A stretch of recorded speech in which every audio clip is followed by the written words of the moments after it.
Imagine a time when the calendar as we know it didn't exist, and the year wasn't measured by neat months but by the shifting dance of the sun and moon.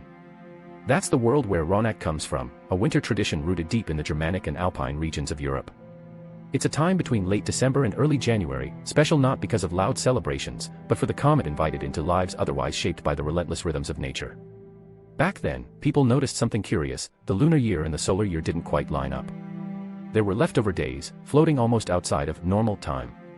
These Rauhnächte, 12 or 13 nights, became a kind of threshold, a breath held between one year and the next. Winter was harsh. Travel was risky, daylight was scarce, and work became more challenging. So instead of rushing about, communities consciously slowed down. Daily routines faded into simpler rhythms, unnecessary tasks were put aside, and everyone embraced the stillness. One of the most enduring rituals from this period was smoke cleansing. Homes and barns filled with wisps of juniper, sage, or frankincense, herbs and resins burned slowly, their fragrant smoke weaving through every corner. On a practical level, this helped protect wooden beams, kept insects away, and dried out damp places.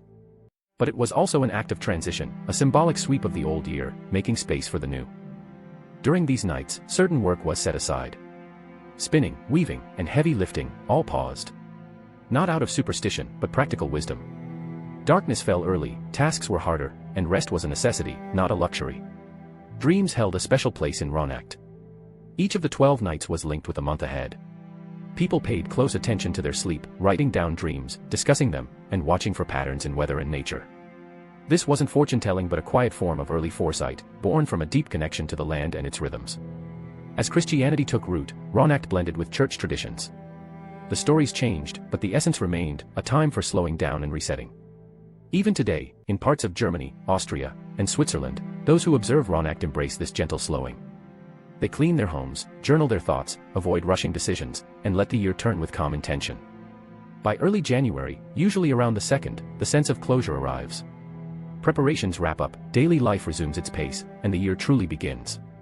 Rauhnächte was never about fear or superstition, it was about rest, order, and finding harmony with the quiet forces of winter and time. So next time the year draws to a close, consider the old wisdom of Rauhnächte. Maybe it's not just a calendar quirk, but an invitation. An invitation to pause, to breathe, and to gently prepare for whatever the coming year might hold.